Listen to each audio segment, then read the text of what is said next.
उठो, जागो और स्वयं जागकर औरों को जगाओ। अपने नर जन्म को सफल करो और तब तक नहीं रुको जब तक मंजिल प्राप्त न हो जाए। गुड मॉर्निंग बच्चों, इस ई लेक्चर में आप सभी का स्वागत है। इन प्रेरक पंक्तियों को सुन के आपने समझ ही लिया होगा कि आज हम स्वामी विवेकानंद के बारे में पढ़ेंगे। स्वामी विवेकानंद वो भारतीय युवा थे जिन्होंने अमेरिका स्थित शिकागो में सनातन धर्म का प्रतिनिधित्व किया। भारत का वेदांत अमेरिका और यूरोप के हर देश में उनके भाषण के माध्यम से पहुंचा। इस भाषण में उनके संबोधन sisters and brothers of America ने सबका दिल जीत लिया। स्वामी विवेकानंद वेदांत के प्रभावशाली आध्यात्मिक गुरु थे। वेदांत और योग के भारतीय दर्शन को पश्चिमी दुनिया से उन्होंने परिचित कराया।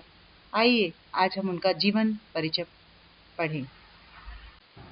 आइए स्वामी विवेकानंद का जीवन परिचय जानें।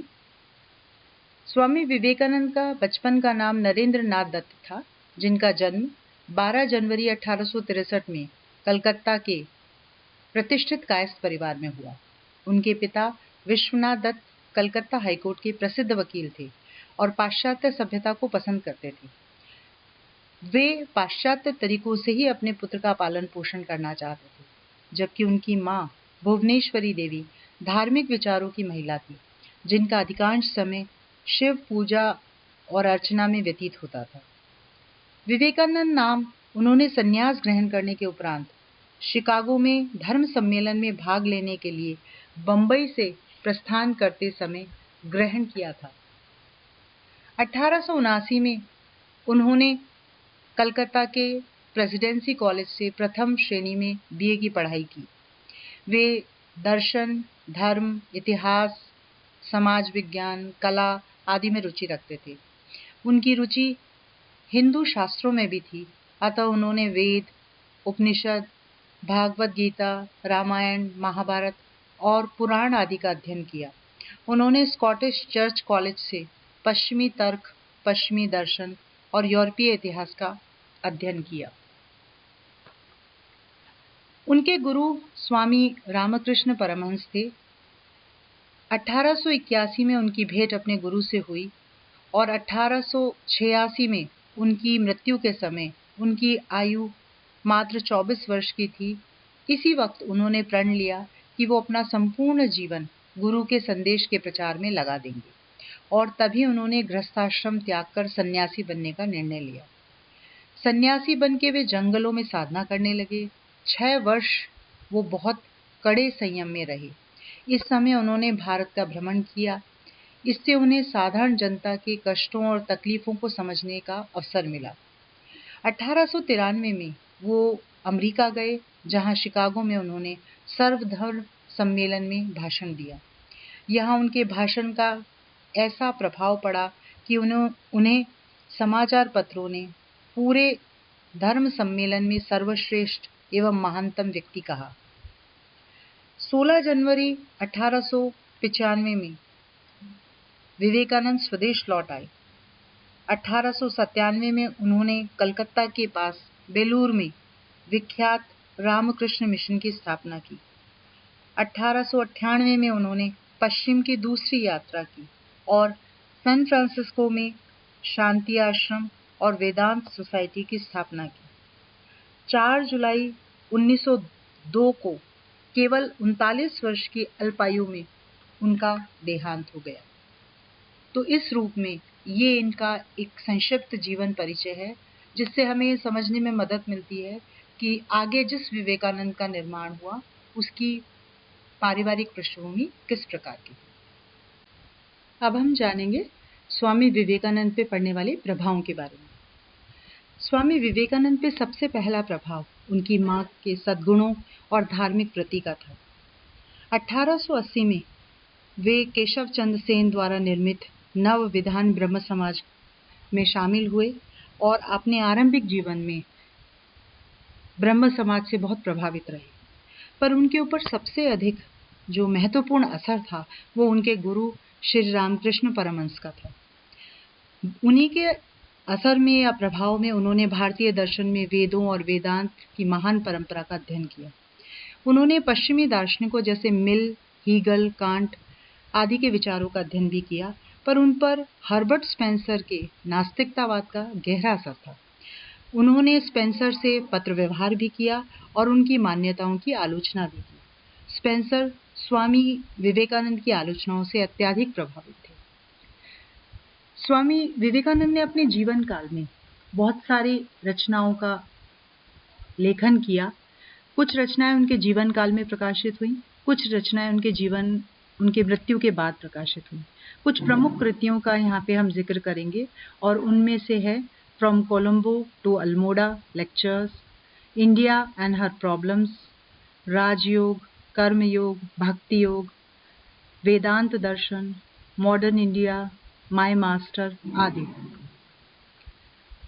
विवेकानंद ने एक हिंदू धार्मिक और आध्यात्मिक संगठन या संस्था का निर्माण किया जिसका नाम था रामकृष्ण मिशन।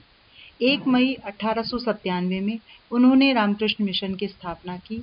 यह एक विश्वव्यापी आध्यात्मिक आंदोलन था और ये एक प्रकार से वेदांत आंदोलन के रूप में भी जाना जाता है।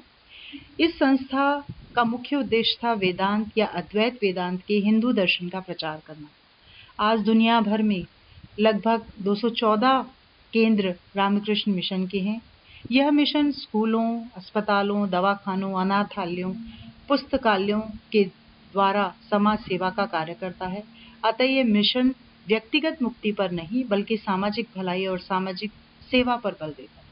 तो इस प्रकार आज आपने जाना स्वामी विवेकानंद का जीवन परिचय। अब हम पढ़ेंगे स्वामी विवेकानंद का दार्शनिक और धार्मिक चिंतन, और इसमें उनका सबसे पहला विचार है वेदांत के आधार पर सार्वदेशिक दर्शन का विकास। विवेकानंद की रुचि प्रधानतः धर्म और दर्शन में थी। उनके चिंतन के मूल में वेदांत की शिक्षाएं थी।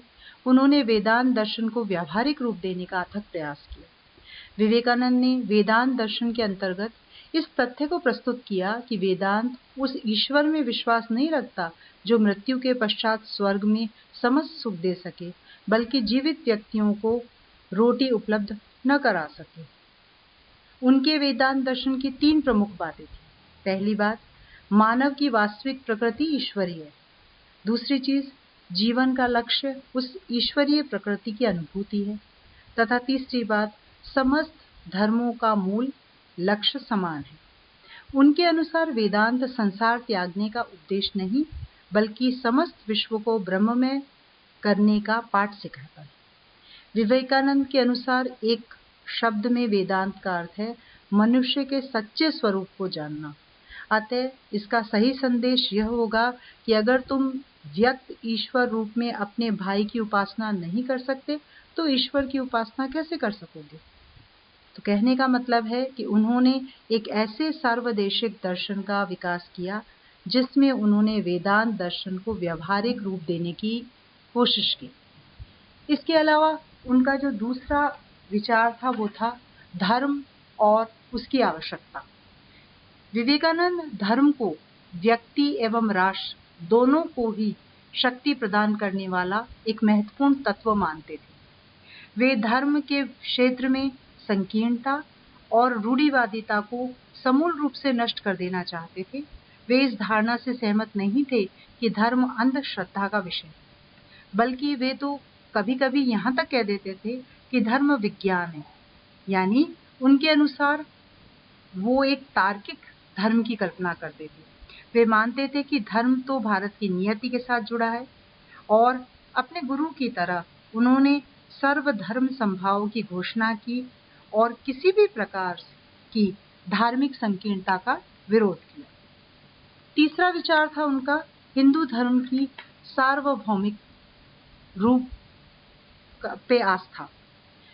विवेकानंद ने हिंदू धर्म का इस आधार पर समर्थन किया कि वह नैतिक मानवतावाद और आध्यात्मिक आदर्शवाद का एक सार्वभौम प्रतिरूप है। उनके अनुसार हिंदू धर्म कर्मकांडी अंधविश्वासों का पुंज नहीं बल्कि नैतिक तथा आध्यात्मिक विधानों और काल निरपेक्ष नियमों की संहिता है। अतः उन्होंने हिंदू धर्म की महानता और सार्वदेशिकता में अखंड विश्वास व्यक्त किया। इस प्रकार मूल रूप में अगर हम देखें तो हम ये पाएंगे कि उनका जो हिंदू धर्म का कॉन्सेप्ट था वो बहुत तार्किक था, वो किसी भी प्रकार की संकीर्णता या आडंबर से दूर था। तो इस रूप में आज हमने पढ़ा स्वामी विवेकानंद का प्रारंभिक जीवन और उनके दार्शनिक और धार्मिक चिंतन। धन्यवाद।